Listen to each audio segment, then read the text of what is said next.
Detail से चर्चा करेंगे। साथियों, जैसा आप सभी जानते हैं कि ट्रंप जब राष्ट्रपति बने तो उन्होंने बनते ही सबसे पहले नेशनल इमरजेंसी लागू की थी।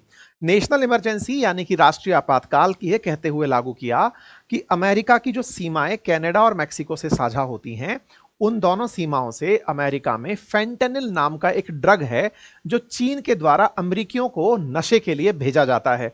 उसके नशे से बहुत सारे अमेरिकी मरते रहते हैं।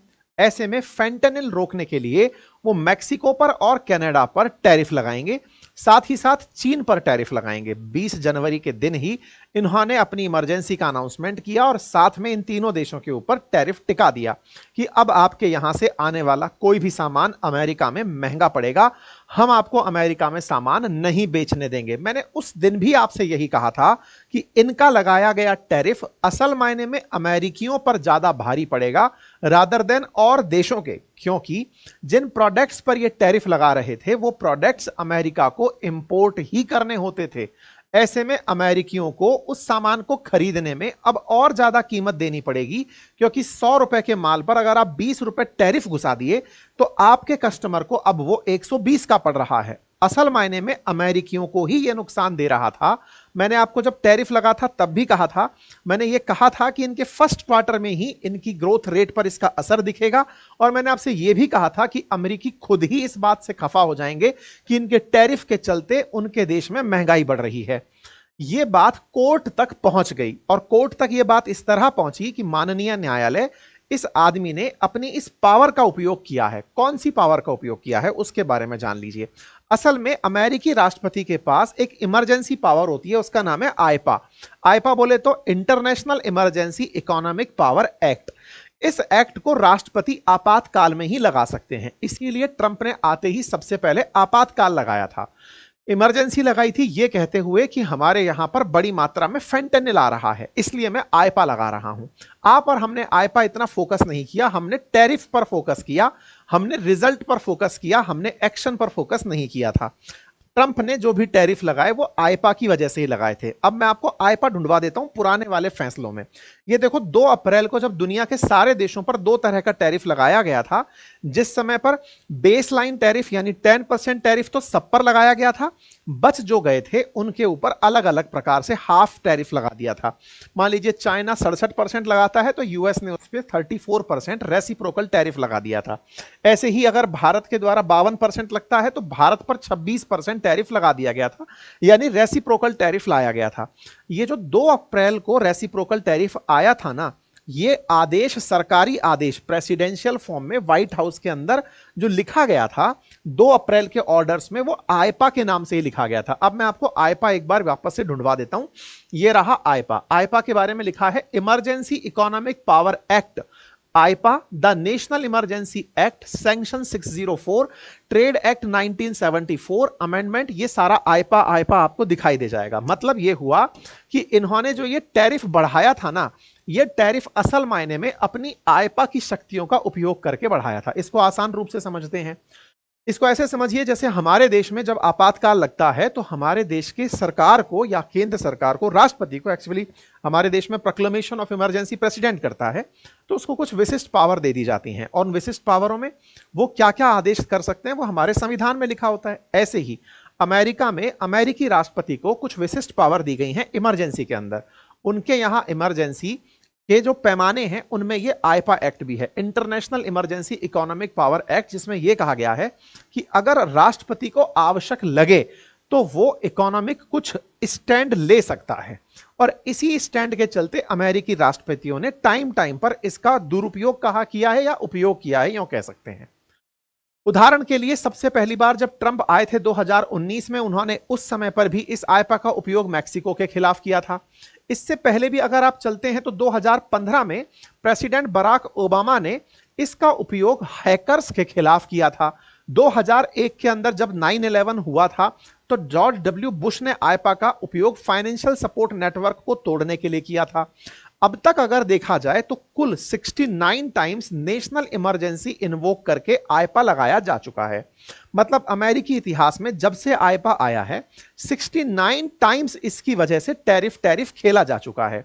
लेकिन यह पहली बार था कि दुनिया के एक साथ इतने सारे देशों को एक सूत्रीय टैरिफ से, रेसिप्रोकल टैरिफ से नाप दिया गया हो।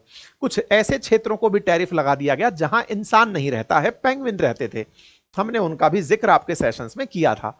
इस बात को कोर्ट में चैलेंज कर दिया गया। कोर्ट में कहा गया कि ट्रंप ने जो ये टैरिफ की पूरी हिस्ट्री रची है ना, जिसके चलते दुनिया के देशों के साथ व्यापार पूरी तरह से बिगाड़ दिया गया है, उसके खिलाफ अमेरिका के 12 राज्य कोर्ट में चले गए। यह कोर्ट असल में मैनहट्टन के अंदर स्थित कोर्ट है। इंटरनेशनल ट्रेड कोर्ट के नाम से यह जानी जाती है। न्यूयॉर्क के अंदर मैनहट्टन कोर्ट है, United states court of international trade. और इस कोर्ट के अंदर 12 राज्य और बहुत सारे बिजनेस सेक्टर्स के जो लीडर्स थे वो जाकर यहां पर शिकायत कर दिए। तो ये United state court of international trade है जो असल मायने में अंतरराष्ट्रीय ट्रेड से संबंधित जो मसले हैं उनको सुनती है। उस जगह पर 12 अमेरिकी राज्य, कुल मिला के 50 अमेरिका में राज्य हैं, उनमें से 12 राज्य और कई बिजनेस के लीडर्स वहां जाकर शिकायत किए और कहे कि सर ये जो काम इन्होंने किया है इससे असल में नुकसान अमेरिका का हुआ है। बोले कैसे? बोले बढ़े हुए टैरिफ से सामान अमेरिकियों को महंगा पड़ा, इससे आर्थिक रूप से अमेरिकी कमजोर हुए, नंबर एक। नंबर दूसरा, इनके रेसिप्रोकल टैरिफ के चलते दुनिया के कई देशों ने अमेरिका पर टैरिफ लगा दिया और यह सबको विदित है। मैक्सिको ने भी लगाया, कनाडा ने भी लगाया, चाइना ने भी लगाया, जिसके चलते अमेरिका का एक्सपोर्ट भी बाधित हुआ। डब्ल्यूटीओ वर्ल्ड ट्रेड ऑर्गेनाइजेशन ने तो यह तक कह के चेतावनी दी थी कि अगर ये टैरिफ ऐसे ही चलते रहे तो दुनिया का व्यापार 80% तक घट जाएगा। तो बोले सर इनका यह फैसला किसी भी प्रकार से राष्ट्र हितैषी नहीं है, दुनिया के ट्रेड ऑर्डर को डिस्टॉर्ट करने वाला है, इसलिए माननीय न्यायपालिका आप इनसे कहें कि ये यहां से हटें। मैं आपको न्यायपालिका के बारे में बता देता हूं। इस न्यायपालिका में 9 जज बैठते हैं और उनमें से जो जज बैठते हैं उनको नियुक्त करने के लिए सीनेट यानी कि इनके यहां की राज्यसभा, उसकी रिकमेंडेशन के बाद में यहां पर जजेस को नियुक्त किया जाता है। मतलब प्रेसिडेंट और सीनेट की सिफारिश के बाद यहां जज बैठते हैं और जो ये जज हैं उनमें से भी 5 से अधिक जज किसी एक पार्टी से बिलोंग नहीं कर सकते, यानी कि उनको रिकमेंड किया गया हो, पता चले कि अपोजिशन ने या सत्ता पक्ष ने, ऐसा नहीं है। ये सेटिंग इस तरह से रहती है कि आपको 5 अधिकतम जज किसी एक पार्टी के फेवर के हो सकते हैं या फिर ये कहिए उस सरकार के समय पर हो सकते हैं। ठीक है, इन 9 जजेस के द्वारा ये फैसले लिए जाते हैं। अलग अलग मसलों में इंडिविजुअल जजेस भी फैसला लेते हैं। इस कोर्ट ने इस पूरे मामले की सुनवाई करी और इस मामले की सुनवाई करते हुए 28 मई को कहा कि आपने जो 2 अप्रैल को काम किया था वो पूरी तरह से गलत था। गलत किस तरह से था? बोले आपने लिबरेशन डे जो सेलिब्रेट किया 20 जनवरी के दिन, ये कहते हुए कि हम पड़ोसी जगहों पर टैरिफ लगा रहे हैं क्योंकि यहां से फेंटेनिल आता है, उस पर बोले कोई फर्क नहीं पड़ा। आपने टैरिफ ये कहते हुए लगाया था कि इसकी वजह से मैं जो ड्रग कार्टेल है उनको नुकसान पहुंचाऊंगा। आपने देशों को नुकसान पहुंचाया, जिसके चलते अमेरिका के लोगों को नुकसान पहुंचा। उन लोगों को कोई नुकसान नहीं पहुंचा जो ड्रग सप्लायर थे। जहां पर ड्रग पैदा होती थी उस पर आपने कुछ कार्रवाई नहीं करी, आपने देश को ट्रीट किया। यह कोई भी व्यापारिक हितैषी फॉर्मूला नहीं है। यह कहते हुए कोर्ट ने 20 जनवरी के इनके फैसले को किनारा कर दिया। वहीं दूसरी तरफ टैरिफ को लेकर 2 अप्रैल को किए फैसले को भी यह कहते हुए किनारा कर दिया कि आपकी ये इमरजेंसी पावर्स हैं, देश अभी किसी आपातकाल में नहीं है। दुनिया के एक साथ इतने सारे देशों को आपने यूनिलेटरली जो ट्रीटमेंट दिया, यह वर्ल्ड इकोनॉमी को डिस्ट्रेस में डालने वाला है, यह काम नहीं होना चाहिए था। यह कहते हुए इन्होंने इन सबसे इन्हें वापस आने की कहा कि आप इन्हें अगले 10 दिन के अंदर हटाइए और पूरी चीजों को वापस यथास्थिति पर लेकर आ जाइए। अब सवाल बड़ा बना कि साहब जब ट्रंप ये सब सुन रहे थे तो फिर इन्होंने कहा क्या? भाई साहब ये आदमी अत्यंत मनोरंजक है। मनोरंजन करते करते ये भाई साहब वहां बोलते हैं कि सर मेरा टैरिफ बहुत काम आया। बोले कैसे काम आया? बोले मेरे टैरिफ ने इंडिया और पाकिस्तान में सीज फायर करवा दिया। मतलब भाई this is the meme material. मतलब इन भाई साहब का साइकोलॉजी में कोई नस दब गई है, बुढ़ापे का समय है, इसी वजह से संभवतया हमारे देश में भी प्रधानमंत्री भी मुस्कुरा रहे हैं, भारत के लोग भी मुस्कुरा रहे हैं, इसकी कोई नस दब गई है। नस किस बात पर दब गई है कि ये अटका हुआ है वहीं कि मैं सीज फायर करा दिया टैरिफ के चलते, आप कह रहे हैं कि हम कुछ करवा नहीं पाए। मैंने उन लोगों से कहा था कि आपके ऊपर हम ट्रेड की बातचीत करेंगे, सर टैरिफ बहुत काम की चीज है। ये कोर्ट में दलील दिए हैं भाई इस बात की। इस बात को कोर्ट ने सिरे से खारिज कर दिया कि देखो तुम जो इतने दिन से ढिंडोरा पीट रहे हो टैरिफ का कि तुम्हारे टैरिफ से शांति हो गई है, हम नहीं सुनना चाहते, साइड में रहो, तुम अपना जो काम है, जो तुमसे कहा गया है वो हटाओ, ये फालतू की जो बातें हैं इनको हम सुनने के लिए कतई तैयार नहीं हैं।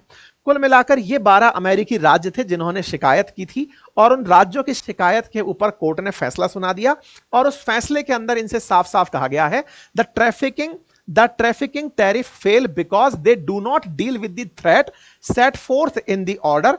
और साथ ही साथ इनसे यह भी कहा गया है कि अगले 10 दिन के अंदर नेसेसरी एडमिनिस्ट्रेटिव ऑर्डर निकालो और ये सारी की सारी चीजें खत्म करो। खैर साहब, इस बात के ऊपर अमेरिका के अंदर न्यूज बनने लगती है कि साहब ये तो बड़ी न्यूज हो गई, ट्रंप ने जो टैरिफ लगाए थे वो आईपा के तहत अगले 10 दिन के अंदर इन्हें खत्म करने पड़ेंगे।